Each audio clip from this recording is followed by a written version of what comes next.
J'ai 3 chiens. Tiens-le, attrape-le, et plus jamais. Tiens-le et attrape-le sont 2 petits ratiers tout à fait ordinaires et personne ne leur accorderait d'attention s'ils étaient seuls. Mais il y a aussi plus jamais.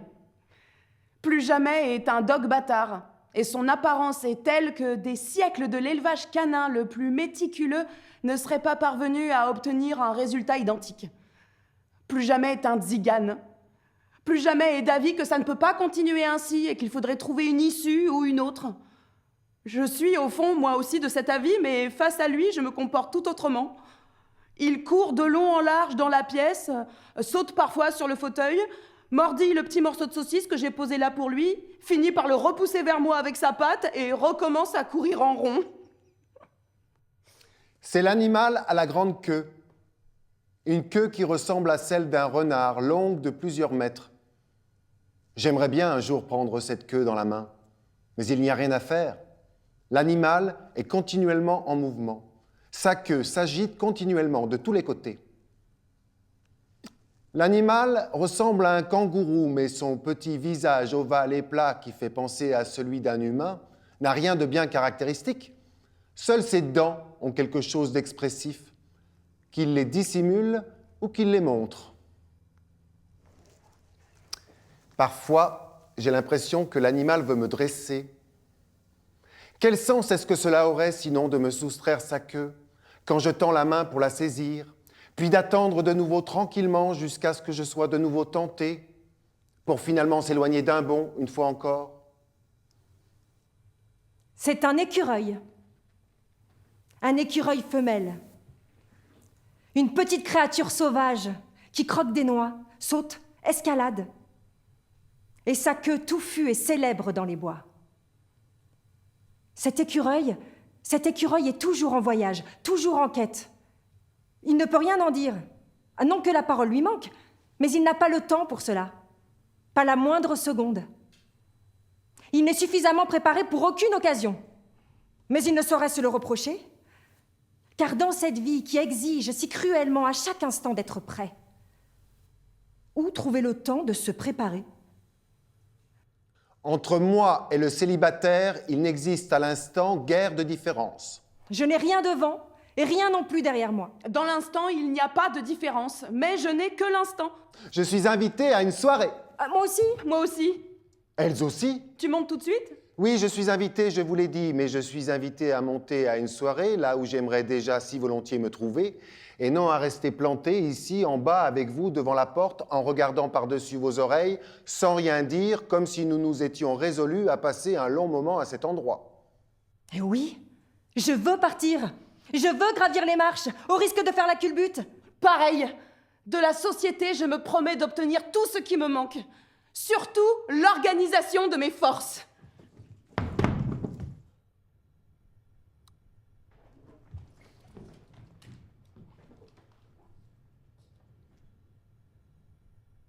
Et toi, le corbeau? Toi, vieux corbeau de malheur, que fais-tu en permanence sur mon chemin? Oui, il a raison. Même moi, ça finit par me mettre mal à l'aise. Où que j'aille, tu es posté là et bourriffer tes plumes, c'est assommant. Pourquoi? Je me le demande. Viens avec moi. Mais j'attends quelqu'un ici. Je ne dis pas ça dans l'espoir d'un moindre succès, mais uniquement par principe. Viens. Mais alors, je vais manquer la personne que j'attends. Tu la manqueras de toute façon, que tu attendes ou que tu partes. Alors, je préfère la manquer en l'attendant. Et c'est aimable de la part de la lune de m'éclairer, moi aussi. Et par modestie, je veux aller me mettre sous la voûte à l'entrée du pont. Il est tout simplement naturel que la lune éclaire tout. Et toi? Ne t'endors pas! Si je m'endormais, comment je pourrais garder un œil sur lui? C'est bien ce que je dois faire, non? Je ne m'endors pas. Laisse donc ta montre dans ta poche. Non, mais c'est qu'il est déjà tard, je suis invité en haut. Ah, ça te plaît tant que ça? Oui. Tu aimerais bien monter? Oui. Tu en as vraiment envie, hein? Oui. Alors dis-le. Je ne te mordrai pas pour ça. Écoute, si tu penses que tu te sentiras mieux en haut qu'en bas, alors monte donc, tout de suite, tout simplement, sans te soucier de moi. C'est mon avis, hein? Donc celui d'une passante prise au hasard. Tu ne vas pas tarder à redescendre. Et ce sera alors très bien s'il y a ici quelqu'un, d'une façon ou d'une autre, dont tu ne regarderas même pas le visage, qui te prendra par le bras pour te requinquer avec du vin dans le café le plus proche et qui te mènera ensuite dans sa chambre qui, bien que misérable, aura tout de même quelques vitres à placer entre elle et la nuit. Bon, c'est ta vie, tu peux t'en moquer pour l'instant. Mais ce qui est vrai, et je peux répéter devant qui tu voudras, c'est que la vie est dure pour nous en bas. C'est même une vraie vie de chien. Mais pour moi, il n'y a pas de remède. Que je sois ici, étendu dans le caniveau à faire barrage contre l'eau de pluie, ou que je sois là-haut à boire du champagne avec les mêmes lèvres, pour moi, il n'y a pas de différence. D'ailleurs, je n'ai jamais le choix entre ces deux possibilités. Il ne m'arrive jamais de ces choses qui suscitent l'étonnement. Et comment pourrait-elle se produire avec l'édification des cérémonies qui me sont nécessaires et sous lesquelles je ne peux que continuer à ramper? Je ne peux pas faire mieux. Comme un cloporte. Mais toi, quand même, qui sais tout ce que tu as en toi? Tu as du courage. Du moins, tu crois en avoir. Et c'est donc, qu'est-ce que tu as à perdre?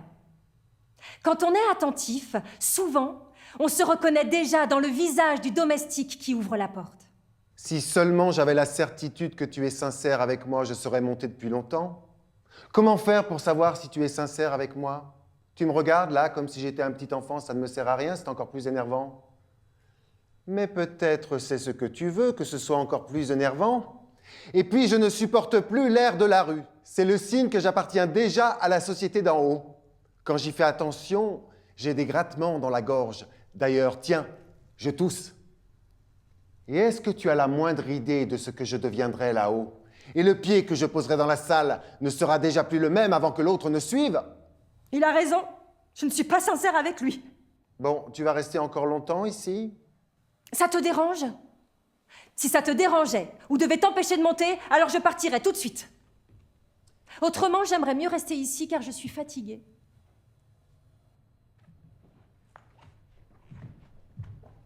Elle me sourit. Je ne peux pas contempler ce sourire jusqu'au bout, car la honte me fait faire soudain demi-tour. Je réalise seulement maintenant, en voyant ce sourire, que c'est une écornifleuse et rien d'autre.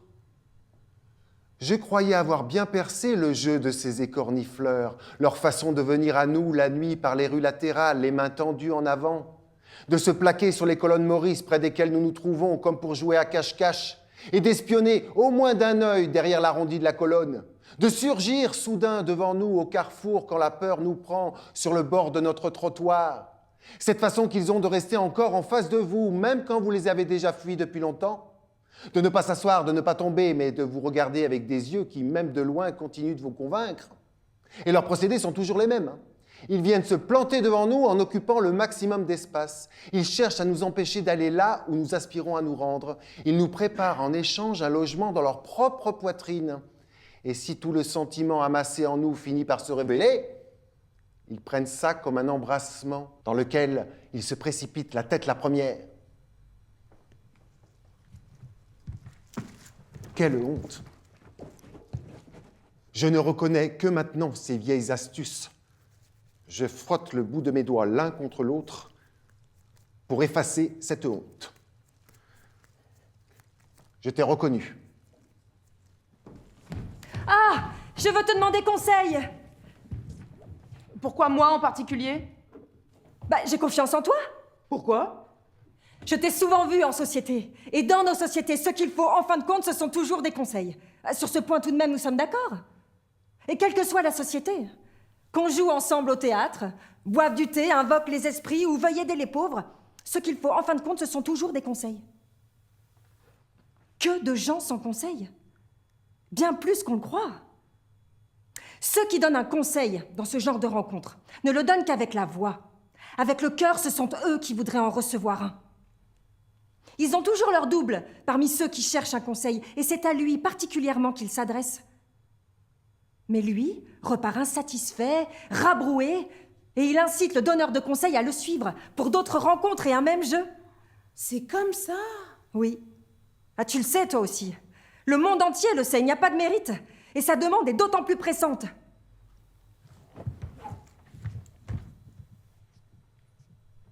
Tu connais le gardien du parc? Oui, bien sûr. Tu ne crois pas, toi aussi, qu'il est fou?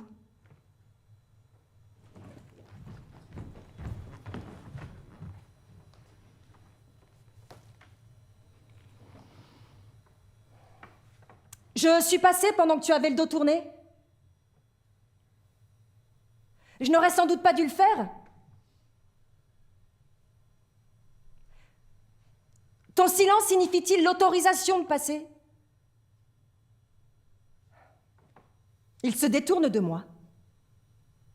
Cet homme-là, j'en fais le tour aussi librement que d'un petit jeu de patience dont on se dit « peu importe, si je ne parviens pas à rentrer les billes dans les trous, puisque tout ceci m'appartient. La vitre, le cadre, les billes et tout le reste. Tout cet art, je peux tranquillement le mettre dans ma poche. » C'est de moi que tu attends d'apprendre le chemin? Oui, et oui, parce que je ne suis pas capable de le trouver moi-même. Abandonne, abandonne. Dis donc, tu n'arrêtes pas de rôder autour de la porte. Qu'est-ce que tu veux? Rien, merci. Ah bon? Rien? Je te connais pourtant. C'est sans doute une erreur. Non, non, tu es K et tu as été à l'école ici il y a 25 ans, oui ou non? Oui, c'est vrai. Je n'ai pas osé me présenter. Il a le sentiment de se barrer la route à lui-même, du fait qu'il vit. En contrepartie, cette obstruction lui fournit la preuve qu'il vit. Tu as l'air d'être devenu craintif avec les années, tu ne l'étais pas à l'époque. Oui, à l'époque, je regrette tout comme si je l'avais fait à l'instant. La vie s'est donc vengée de toi? Hélas. C'est bien ce que je disais. Oui, ils l'ont dit, vous l'avez dit, pourtant ce n'est pas ça. Elle ne se venge pas directement. Mon patron n'a que faire de savoir si je bavardais à l'école. Ça ne m'a pas empêché de faire carrière, non. Je ne t'ai pas oublié. Ah, mais je n'avais pas peur que tu m'oublies. Je voulais juste te dire que maintenant, quoi qu'il arrive, je vais monter à la soirée. Et oui, comme tu sais, je suis invité en haut, il est déjà tard et la société m'attend. Peut-être que certaines manifestations ont été ajournées jusqu'à mon arrivée. Je ne peux pas l'affirmer, mais c'est quand même possible. Tu vas me demander maintenant si je ne pourrais pas tout simplement renoncer à la société. Je ne poserai pas la question car, premièrement, tu brûles de me le dire. Et deuxièmement, cela ne me fait rien. Car pour moi, être ici en bas ou là-bas en haut à la soirée m'indiffère. Que je sois ici, étendu dans le caniveau, à faire barrage contre l'eau de pluie, ou que je sois là-haut, à boire du champagne, avec les mêmes lèvres, pour moi, ça ne fait pas de différence. Même dans le goût.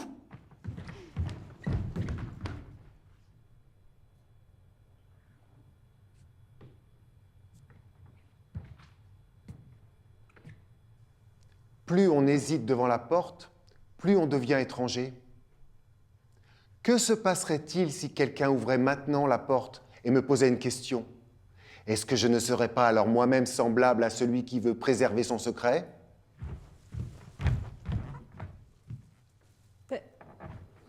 Tu ne cesses d'aller et venir devant cette porte, franchis-la d'un pas énergique.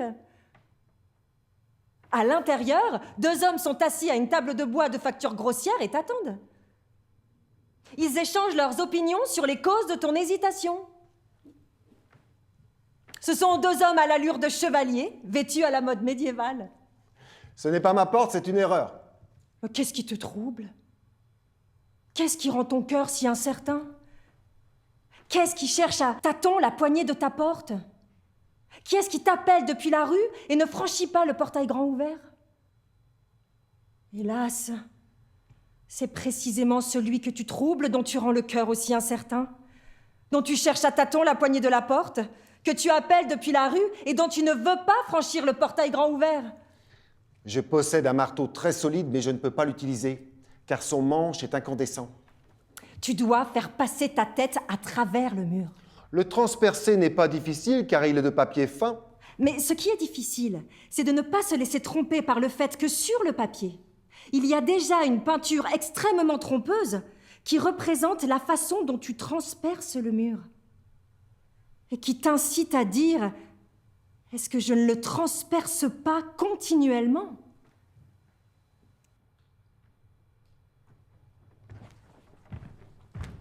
Elle se détourne de moi, comme les gens qui veulent rester seuls avec leur rire.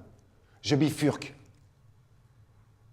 Je suis assailli par la faiblesse qui s'abat systématiquement sur moi Dès qu'il me faut penser à retourner dans mon appartement et à passer de nouveau des heures seul entre les murs peints et sur le plancher qui, vu dans le miroir accroché au mur du fond, semble être un plan oblique.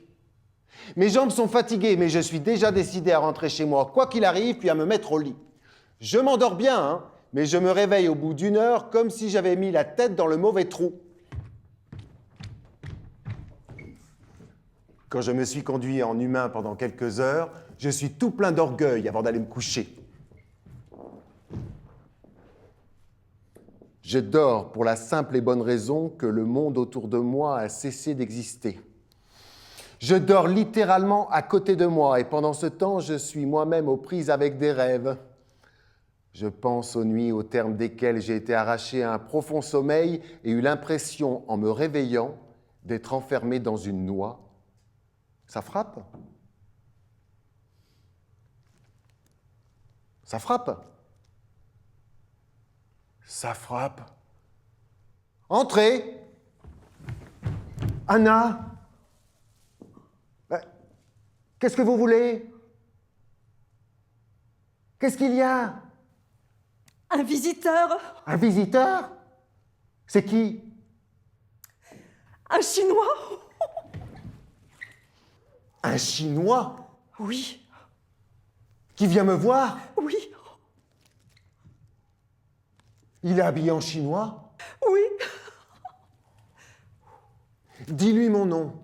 Demande-lui si c'est bien à moi qu'il veut rendre visite, à moi qui suis inconnu dans l'immeuble d'à côté et à plus forte raison en Chine.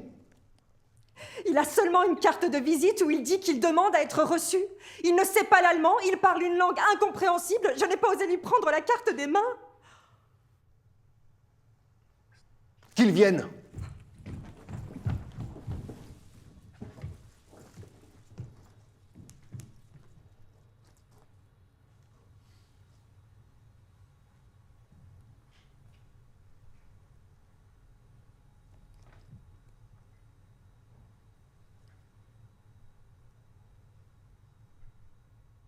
Il était une fois un jeu de patience. Un jeu tout simple et bon marché, pas beaucoup plus grand qu'une montre et sans aucune espèce de combinaison surprenante. Dans la surface de bois peinte en brun rouge étaient creusés quelques chemins labyrinthiques de couleur bleue qui débouchaient dans une petite cavité. En inclinant et secouant le jeu, il fallait faire passer la bille, elle aussi de couleur bleue, tout d'abord par l'un des chemins, puis la guider jusque dans la cavité. Quand la bille était arrivée dans la cavité, la partie était finie. Si l'on voulait en recommencer une autre, il fallait secouer le jeu pour faire ressortir la bille de la cavité. L'ensemble était recouvert d'un verre épais et bombé, on pouvait mettre le jeu de patience dans la poche et le sortir et jouer avec partout. Dans ces moments d'oisiveté, la bille allait généralement les mains derrière le dos se promener de long en large dans la plaine. Les chemins, elle les évitait. Elle était d'avis qu'on la tracassait suffisamment avec ses chemins pendant les parties et qu'elle méritait amplement, quand on ne jouait pas, de se reposer sur le plateau vaste et dégagé. Elle avait une démarche hautaine en écartant beaucoup les jambes et prétendait qu'elle n'était pas faite pour les chemins étroits. C'était en partie exact car les chemins parvenaient à peine à la contenir, et c'était en partie inexact car en réalité, sa taille était minutieusement adaptée à la largeur des chemins. Mais les chemins ne devaient pas être trop commodes, sans quoi ça n'aurait plus été un jeu de patience. Entrez. Anna. Excusez-moi, un monsieur vous demande. Moi, c'est absurde. Il est où? Il attend dans la cuisine. Il est comment? Eh bien, c'est encore un jeune homme, il n'est pas très beau. Je crois que c'est un juif. Son nom? Ah, je ne sais pas.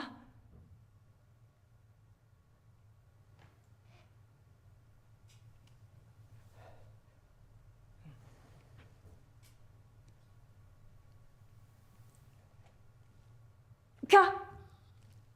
Qu'il vienne. Au passage, je ne vous demande pas de porter un jugement sur mes invités, vous m'entendez?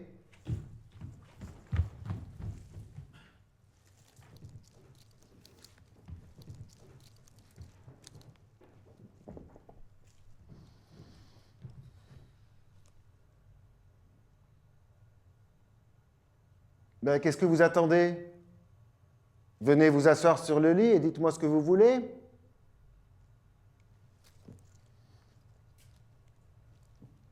Vous êtes qui? Qu'est-ce que vous voulez? Allez, vite, vite.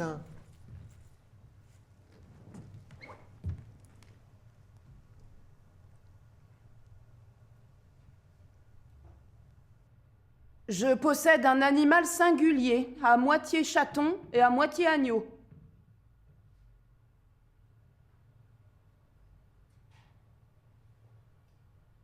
Il provient des biens de mon père et je l'ai reçu en héritage. Son aspect, cependant, n'a évolué que depuis qu'il est auprès de moi. Avant, il était plus agneau que chaton, mais maintenant, il tient autant de l'un que de l'autre.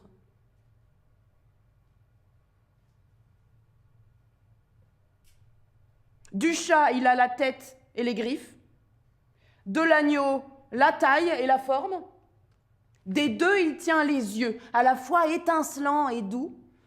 Le pelage, à la fois moelleux et ajusté au squelette. Les mouvements, aussi bondissants que furtifs.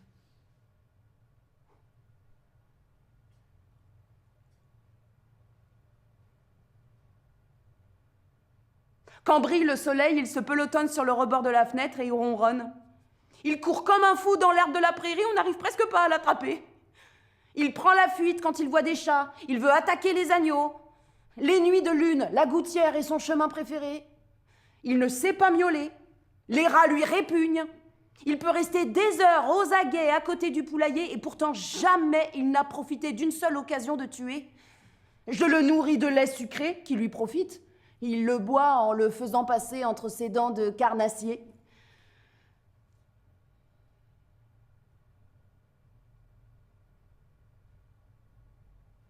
Le dimanche matin, moment dévolu aux visites, j'ai l'animal sur les genoux et les enfants de tout le voisinage se mettent en cercle autour de moi. Ils posent alors les questions les plus étranges auxquelles personne ne peut donner de réponse.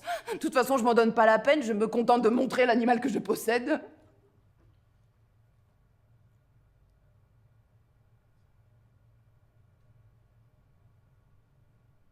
Parfois, les enfants apportent des chats et une fois, ils ont apporté 2 agneaux.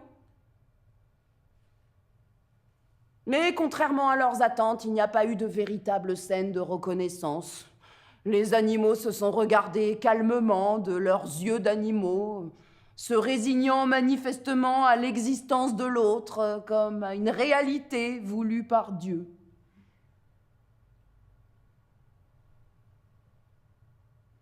Sur mes genoux, l'animal ne connaît pas la peur. Il n'éprouve pas non plus le désir de pourchasser d'autres animaux. C'est blotti tout contre moi qu'il se sent le mieux. Il est très attaché à la famille qu'il a élevée. Il ne s'agit sans doute pas là de quelque fidélité extraordinaire, mais de l'instinct approprié d'un animal qui, sur Terre, a sans doute d'innombrables cousins par alliance, mais peut-être pas un seul parent proche auquel le lieraient les liens du sang. C'est pour cela que la protection qu'il a trouvée chez nous lui est chose sacrée.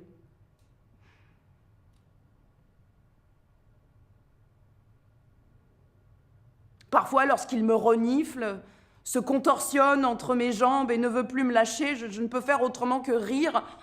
Non content d'être à la fois un agneau et un chat, voilà qu'il voudrait presque en prix mettre un chien.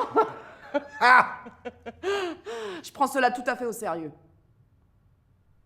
Il porte en soi une double intranquillité, celle du chat et celle de l'agneau.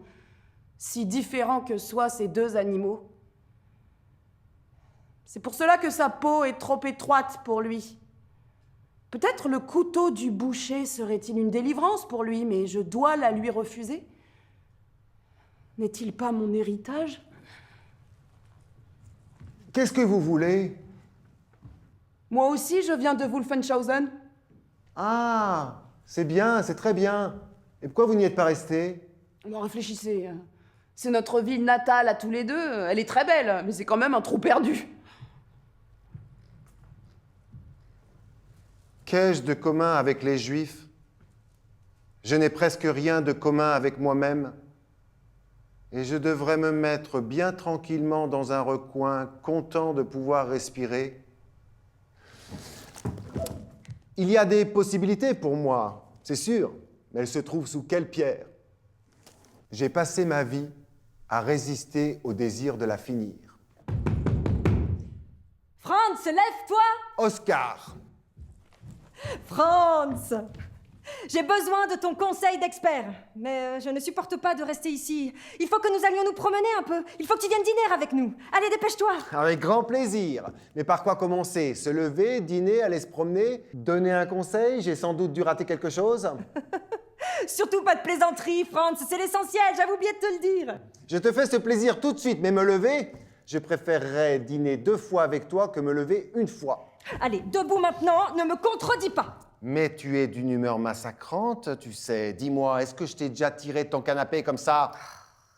Habille-toi, je ne suis pas folle. Je ne te ferais pas lever si je n'avais pas une raison. Moi non plus, je n'aurais pas dormi si je n'avais pas une raison. J'ai été de service toute la nuit et j'ai déjà été frustré de ma sieste aujourd'hui, également par ta faute. Oh, comment ça? Je commence à me fâcher de voir le peu d'égards que tu as pour moi. Ce n'est pas la première fois.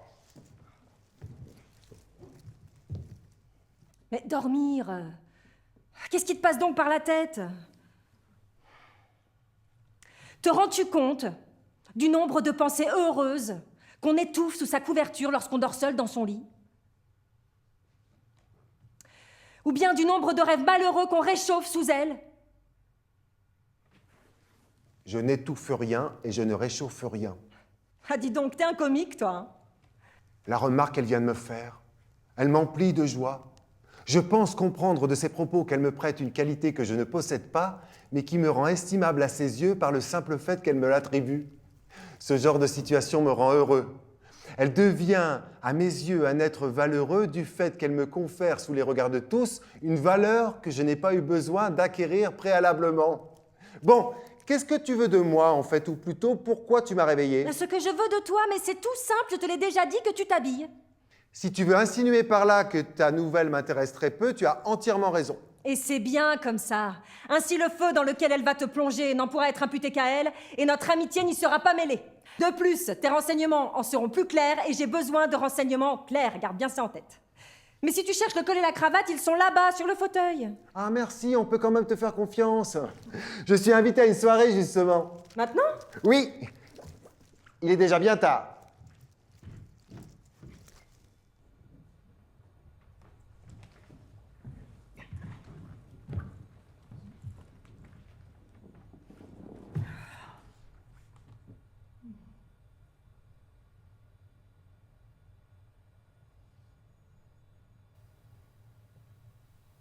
On peut désagréger le monde par le regard le plus intense. Face à des yeux faibles, il se solidifie. Face à des yeux plus faibles, il devient menaçant. Face à des yeux plus faibles encore, il devient pudique et fracasse celui qui ose le regarder.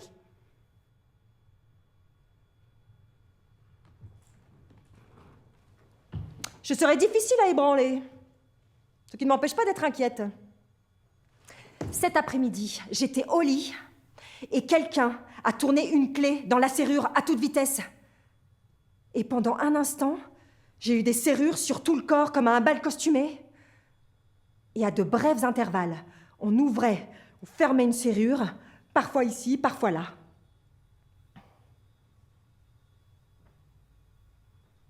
Bonjour. Bonjour. Tu es déjà venu ici, non? Tu me reconnais? Étonnant. En pensée, je t'ai déjà parlé quelquefois. Tu voulais quoi la dernière fois que nous nous sommes vus? Te demander conseil. C'est ça, et j'ai pu te le donner. Non, malheureusement. Nous n'avons pas pu nous accorder déjà sur la question à poser. C'est donc comme ça que ça s'est passé? Oui, c'était très insatisfaisant, mais seulement sur le moment. C'est qu'on ne peut pas cerner la chose en une fois. On ne pourrait pas répéter encore? Bien sûr. Demande seulement. Très bien, je vais te poser une question. Je t'en prie. Ma femme. Ta femme. Oui, oui, oui. Je comprends pas, tu as une femme?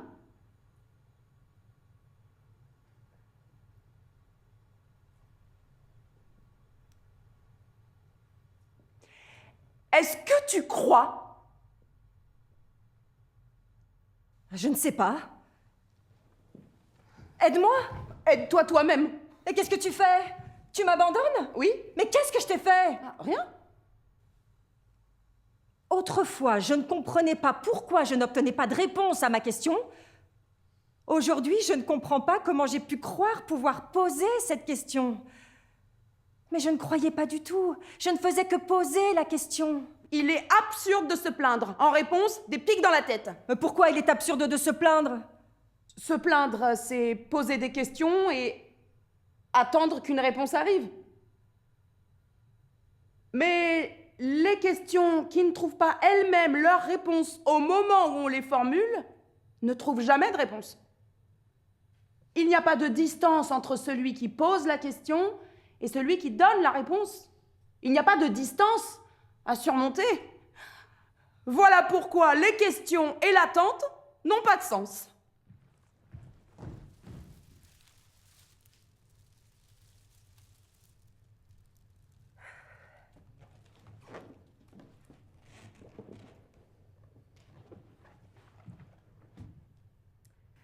J'ai toujours eu une certaine suspicion à mon propre égard. Mais cela ne se manifestait que de temps à autre, par période. Il y avait de longues interruptions, suffisantes pour oublier. C'était en outre de petites choses qui arrivent certainement aussi chez d'autres, mais qui ne signifient rien de grave pour eux. Par exemple, l'étonnement qu'on ressent devant son propre visage dans le miroir. Ou bien quand on passe soudain devant une glace dans la rue, en voyant l'image de sa nuque et même de tout son corps.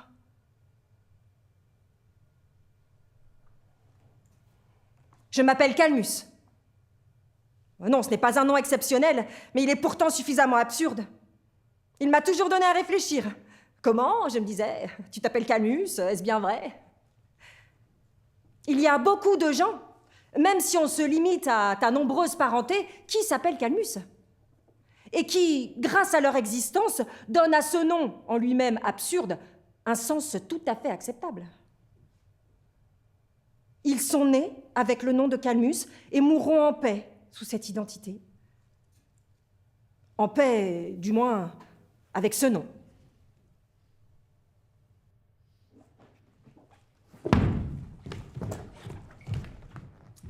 Je vais plutôt bien ici. Si seulement il n'y avait pas tant de bruit dans ce monde. C'est devenu l'une de mes quelques constructions de secours, l'un de ces échafaudages relativement monstrueux, que par suite de la densité du monde, tout bruit dont on est venu à bout se voit remplacé par un autre dont il faut venir à bout, et ce, à l'infini. Mais ce n'est vrai qu'à peu près. Diable, sauvez-moi de la folie. Entrez. Entrez, entrez, qui que vous soyez dehors. C'est qui? C'est ouvert.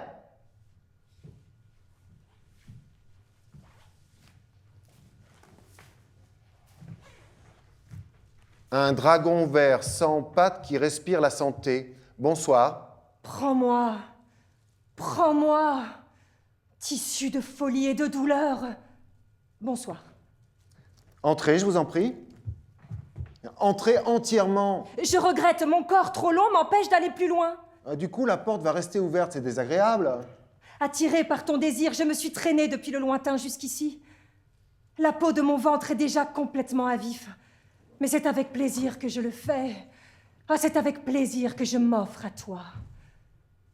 À cause de ma dignité et à cause de mon orgueil, il ne m'est possible d'aimer que si je place mon objet tellement haut au-dessus de moi qu'il me devient inaccessible. Et l'espoir reste pour plus tard et tu auras la bonté de ne pas le troubler.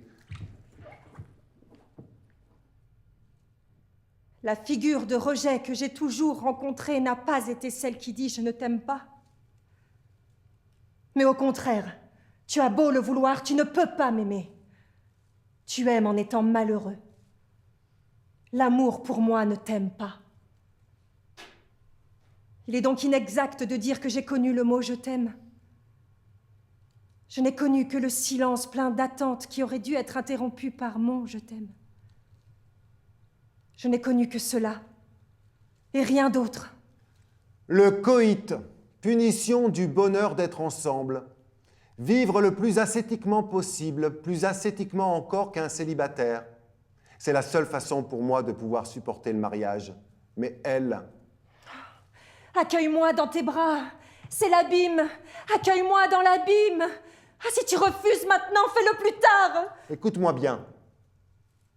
Une tâche difficile m'attend et je lui ai voué toute ma vie. Je fais tout ça joyeusement et ne réclame la pitié de personne.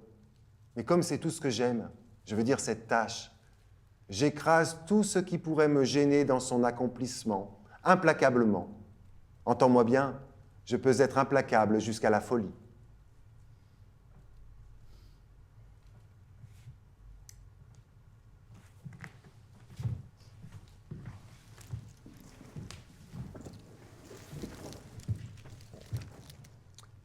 Sisyphe était célibataire. C'est sur ce morceau de bois de racine tout tordu que tu prétends jouer maintenant de la flûte? Comme si je comptais entreprendre quelque chose de surnaturel. Je n'y aurais pas pensé, mais je vais le faire seulement parce que c'est ce que tu attends. C'est ce que j'attends? Oui, car en voyant mes mains, tu te dis qu'aucun bois ne saurait résister à la volonté de le faire sonner. Tu as raison. Comme il est étrange qu'en pratiquant la comédie assez systématiquement, elle puisse devenir réalité. La situation qui me convient le mieux. Écouter la conversation de deux personnes parlant d'une affaire qui les touche de près, alors qu'elle ne me concerne que de très loin, et qui plus est de manière totalement désintéressée. Et toi, qu'est-ce que tu construis? Pardon? Et toi, qu'est-ce que tu construis? Je veux creuser une galerie. Pourquoi? Il faut qu'un progrès ait lieu. Pourquoi? Le lieu où je me trouve est déjà trop en hauteur. Tu fais de ta nécessité vertu. Premièrement, tout le monde le fait. Et deuxièmement, moi, justement, je ne le fais pas. Je laisse ma nécessité rester une nécessité. Je n'assèche pas les marais, au contraire, je vis dans leur moiteur fiévreuse. C'est bien comme ça que tu en fais vertu. Tout le monde le fait, je l'ai déjà dit. Et moi, je ne fais ça que pour toi. Je cause des torts à mon âme pour que tu restes gentil avec moi. Descends encore davantage. Mais l'endroit où je suis arrivée est déjà très profond. J'en ai presque la respiration coupée. D'ailleurs, l'endroit où je me trouve est déjà presque trop profond, et si ça doit être comme ça, je resterai ici. Quel espace étrange! C'est sans doute déjà l'endroit le plus profond. Et je veux rester ici. Surtout, ne me force pas à descendre encore. À partir d'un certain point, il n'y a plus de retour. C'est ce point qu'il faut atteindre. J'ai enfoui ma raison dans la main. Je garde la tête bien droite, joyeusement, mais ma main pend fatiguée. Ma raison l'attire vers la terre. Vois donc cette petite main avec ses 5 doigts, dure de peau, traversée de veines saillantes, déchirée de rides. Comme il est bon que j'ai pu sauvegarder ma raison en la dissimulant dans ce réceptacle qui n'a l'air de rien. Il est particulièrement avantageux que j'ai 2 mains. Je demande, comme par jeu, dans quelle main est ma raison?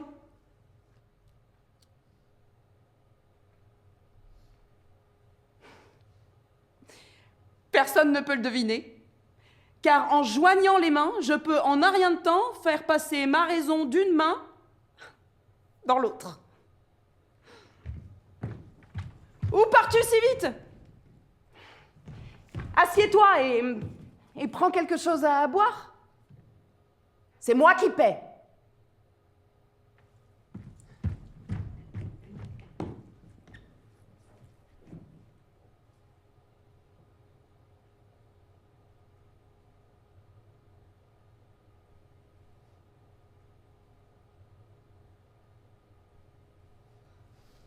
Elle me pose des questions, mais je suis incapable d'y répondre.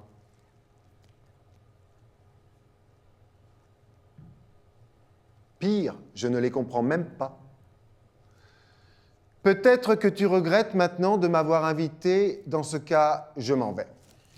Reste! C'était seulement une épreuve. Celui qui ne répond pas aux questions a réussi l'épreuve.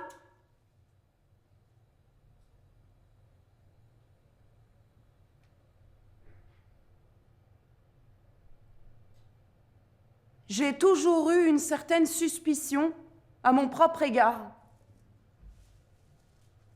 Une suspicion comparable, par exemple, à celle que ressent un enfant adopté face à ses parents adoptifs. Même si on le maintient dans la croyance que les parents adoptifs sont ses parents biologiques, il y a là une suspicion diffuse, quand bien même les parents adoptifs aimeraient l'enfant comme le leur et ne lui refuseraient ni leur tendresse, ni leur patience. C'est une suspicion qui ne s'exprime peut-être que par moments et à de longs intervalles, à l'occasion de petits incidents fortuits, mais qui est réelle. Et qui, lorsqu'elle se relâche, n'a pas disparu, mais au contraire, rassemble des forces. Et au moment favorable, ce minuscule malaise pourra se transformer d'un seul coup en une suspicion massive, nocive et féroce, qui ne supportera plus d'être entravée et qui détruira tout dans le même mouvement impitoyable, le suspicieux et l'objet de sa suspicion. Je la sens remuer en moi de la même manière que la femme enceinte ressent les mouvements de l'enfant qu'elle porte. Et je sais en outre que je ne survivrai pas à sa véritable venue au monde. Vis, belle suspicion, divinité grande et puissante, et laisse-moi mourir. Moi qui t'ai fait naître, toi qui es né de moi.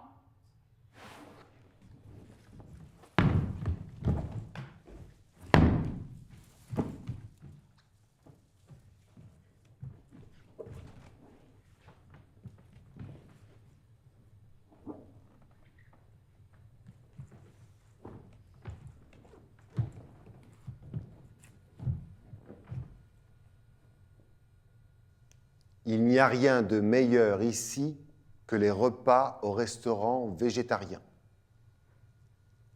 L'endroit est un peu triste, on mange du chou vert avec des œufs au plat, le mets le plus cher. L'architecture n'est pas grandiose, mais quelle satisfaction! On m'apporte à l'instant du gruau avec du jus de framboise, mais je compte encore prendre de la salade verte à la crème qui se mariera très bien avec un vin de groseille à maquereau. Une infusion de feuilles de fraisier viendra clore le tout.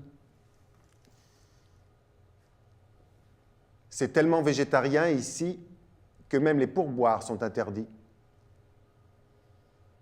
Dis-nous, comment te portes-tu dans ce monde-là? Contrairement aux usages, je vais répondre avec franchise et objectivité à la question de savoir comment je me porte. Je vais bien. Car à la différence d'autrefois, je vis désormais au sein d'une société nombreuse, j'ai de multiples relations et grâce à mon savoir, grâce à mes réponses, je suis en mesure de donner satisfaction à la foule qui se presse pour être à mon contact ou qui du moins ne cesse de revenir vers moi aussi passionnément que la première fois. Et de mon côté, je répète, venez, vous me trouverez toujours prêt. C'est vrai que je ne comprends pas toujours ce que vous voulez savoir, mais ce n'est sans doute pas du tout nécessaire. Mon existence vous importe, et de ce fait, mes déclarations vous importent elles aussi, dans la mesure où elles confortent mon existence. Je ne me trompe pas en formulant ces suppositions, c'est pourquoi je me laisse aller dans mes réponses, et j'espère ainsi vous procurer de la joie.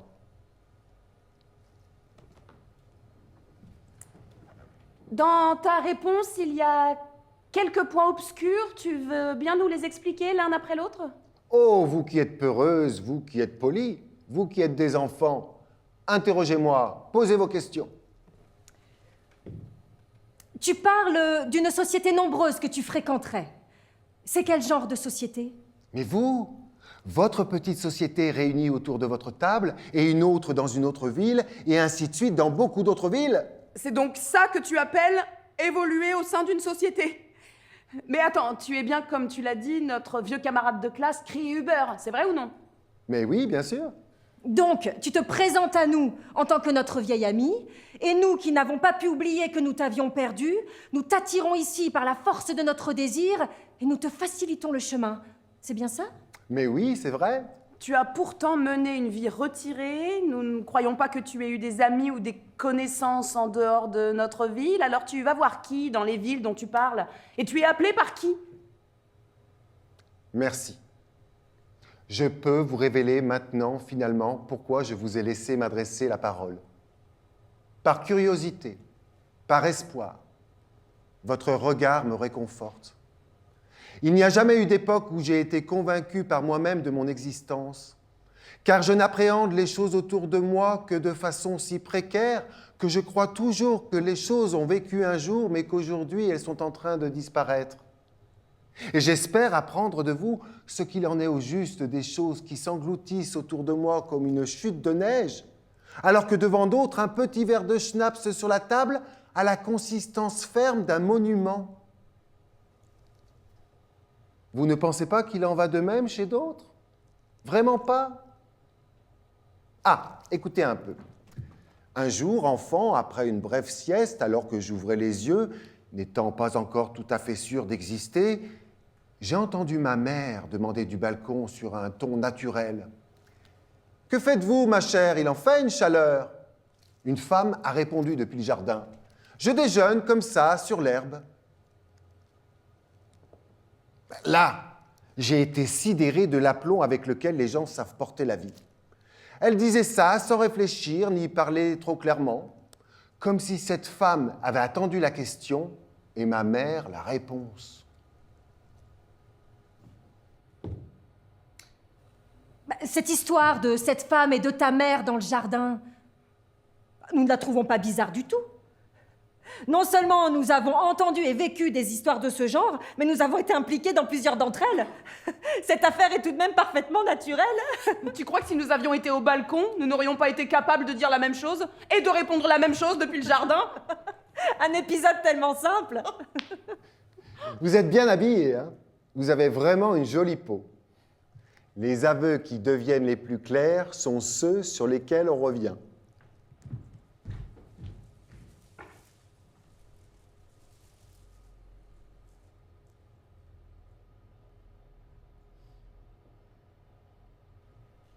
Je ne veux obtenir rien d'autre qu'être déjà chez moi dans mon lit. Seule, face au mur, et tout le reste derrière, dans mon dos. Tu ne veux pas me raconter encore une fois l'histoire de la femme dans le jardin? Comme elle est digne d'admiration, comme elle est avisée. Il faut que nous nous comportions selon son exemple. Oh, comme elle me plaît! Si j'avais eu une mère comme celle-là! À quoi elle a servi cette histoire? Oublie-la. C'est ça. Interdis-moi encore ça. Qu'est-ce que tu veux? C'est une histoire inventée. Quand même. Ça se voit déjà de loin qu'elle est inventée. Je sais. Tu veux me faire vraiment plaisir? Bien sûr. Tu veux bien me répondre sans poser de questions? Oh oui. Oh, je me réjouis de voir que quelqu'un, au moins en apparence, veut poser des questions indépendamment de soi. Mais alors moi, j'aurais beaucoup de mal à le faire. Mais pas comme ça! Tu commences déjà en quelque sorte à poser des questions. Je ne le referai pas. Pose ta question. Comment tu te justifies? Quelle drôle d'idée! Je ne le fais pas. Et tu peux vivre? Justement pour cette raison. Comment pourrais-je vivre en me justifiant? Comment pourrais-je justifier la multitude de mes actes et des circonstances de mon existence? S'il avait été possible d'édifier la tour de Babel sans la gravir, la construction en aurait été autorisée. Je suis sur un lopin de terre désertique. Je ne sais pas pourquoi je n'ai pas été placée sur une terre plus féconde. C'est que je ne le mérite pas? On ne peut pas le dire. Nulle part ailleurs un buisson ne saurait mieux prospérer que moi. Bon, je m'en vais. Ah, tu en as mis du temps pour y réfléchir. Non, ce n'est pas du tout à ça que j'ai réfléchi. Ah bon, tu pensais à quoi? Je me suis encore un peu préparé pour la soirée pour la dernière fois. Tu peux faire tous les efforts que tu veux, tu ne comprendras pas. Bah alors tu t'en vas quand même. Oui. Donc tu t'en vas quand même. Oui. Et qu'est-ce que je dois faire? Rien. Mais je ne peux pas te retenir. Non. Et même si je le pouvais, je ne le ferais pas. Voilà. Je te dis ça uniquement pour t'éclairer sur ce sentiment qui te fait croire que tu pourrais quand même être retenu par moi. Rien ne nous empêche de brandir nous-mêmes la volonté, ce fouet, et de nous en menacer.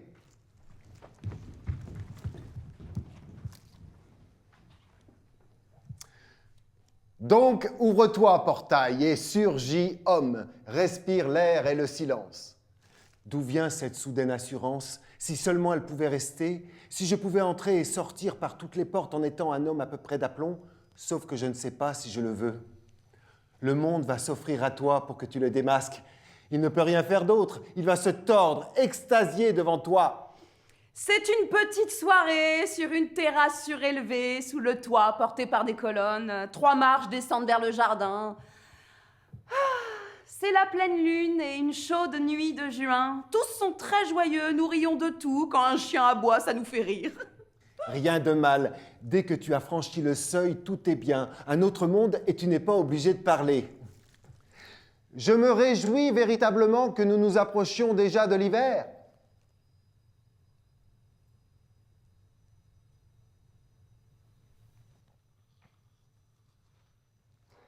Car l'hiver est beaucoup moins contraignant.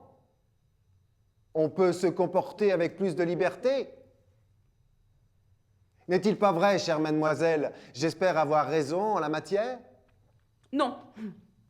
Vous ne m'impressionnez pas du tout, car... Attendez, il n'est pas question que vous consacriez ne fût-ce que 5 minutes entières à parler avec moi. Mangez entre 2 phrases, je vous en prie.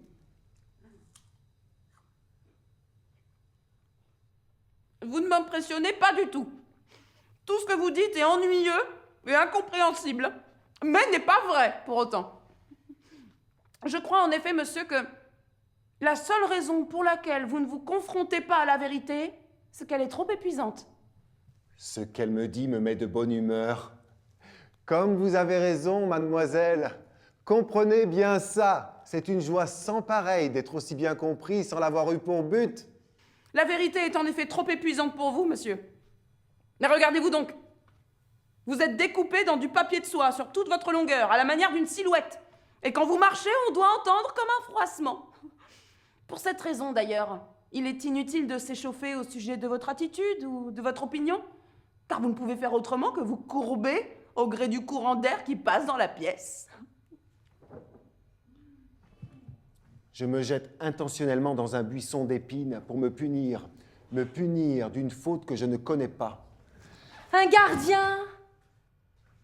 Il y a des choses qui échouent en raison de rien d'autre que d'elles-mêmes. Un gardien! Que gardes-tu? Qui t'a embauché? C'est sans doute une erreur. La seule chose qui te différencie du cloporte qui est sous la vieille pierre, là, et qui veille. Le dégoût que tu éprouves pour toi-même.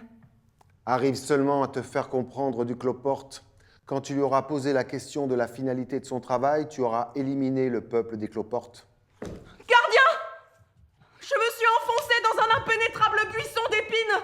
Gardien! Mais comment êtes-vous donc arrivé là, au beau milieu de ce buisson d'épines? Vous ne pouvez pas revenir en arrière en empruntant le même chemin? Impossible, je ne retrouve pas le chemin. Tout à mes pensées, je suis allée me promener tranquillement et soudain je me suis retrouvée ici.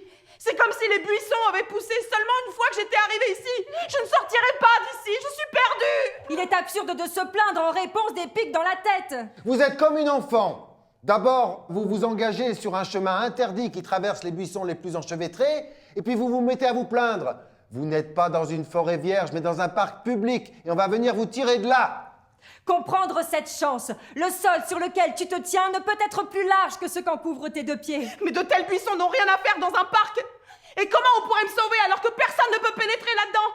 Mais si on veut quand même essayer, il faudrait le faire tout de suite. Le soir sera tombé dans peu de temps et je ne tiendrai pas toute la nuit ici.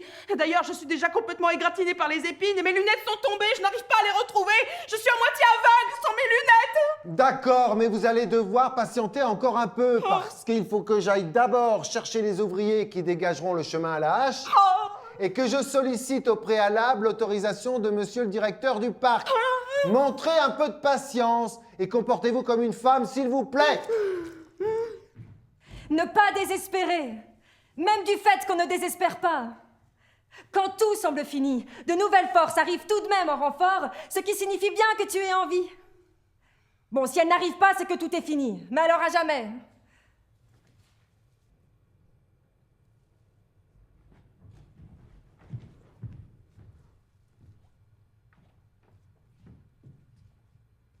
Le plus souvent, celui qu'on cherche habite juste à côté. Ce n'est pas évident à expliquer, il faut d'abord prendre ça comme un fait d'expérience. Celui-ci a des fondements si profonds qu'on ne peut l'empêcher, même si on tient à le faire. Il tient à ceci qu'on ne sait rien de ce voisin que l'on cherche. En effet, on ne sait ni qu'on le cherche, ni qu'il habite à côté. Mais alors, il est tout à fait certain qu'il habite à côté. Il faut évidemment connaître ce fait d'expérience universelle en tant que tel. Cette connaissance n'est pas le moins du monde gênante, même si on la garde délibérément à l'esprit en permanence. Je raconte un cas de ce genre. Celui qui cherche ne trouve pas. Celui qui ne cherche pas est trouvé. Je cherche les 3 joueurs de cartes. K! Oh là, ah non, c'est sans doute une erreur. C'est nous! Ah oui, c'est nous! Tu viens de la direction opposée, maintenant tu rebrousses chemin? Oui, je marchais tout d'abord dans votre direction et puis j'ai fait demi-tour parce que l'obscurité était tombée beaucoup plus rapidement que je ne l'attendais. Pourquoi tu lèves les bras au lieu de les serrer autour de nous?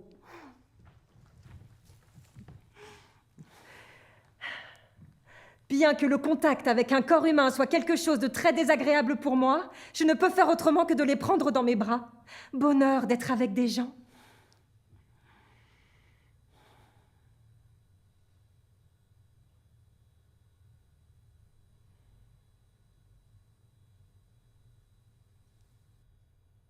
Il y a des gens là-bas, imaginez, qui ne dorment pas.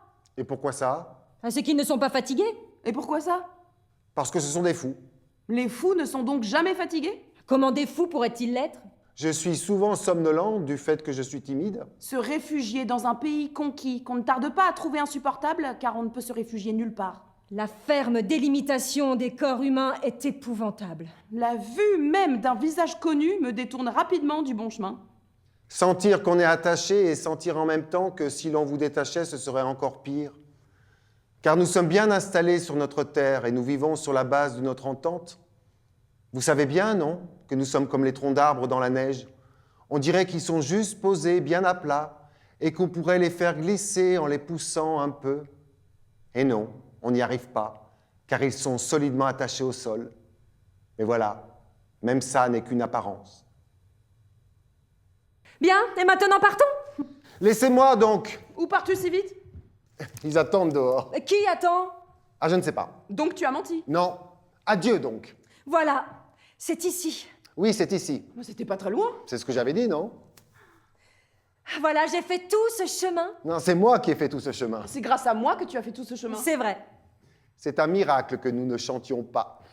Il y a un venir et un aller. Un partir et souvent pas de revoir. Aujourd'hui, je n'ose même pas me faire des reproches. Lancé dans cette journée vide, il renverrait un écho répugnant. Ce soir, j'ai encore été pleine de facultés anxieusement retenues. Ce soir, après avoir étudié depuis 6 heures du matin, je me suis aperçu que ma main gauche, par pitié, a brièvement tenu serrés les doigts de la droite.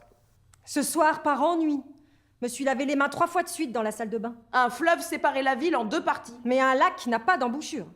Les oies couraient le long de l'étang, puis elles sautèrent. J'en suis au point où je ne veux plus du tout de certitude.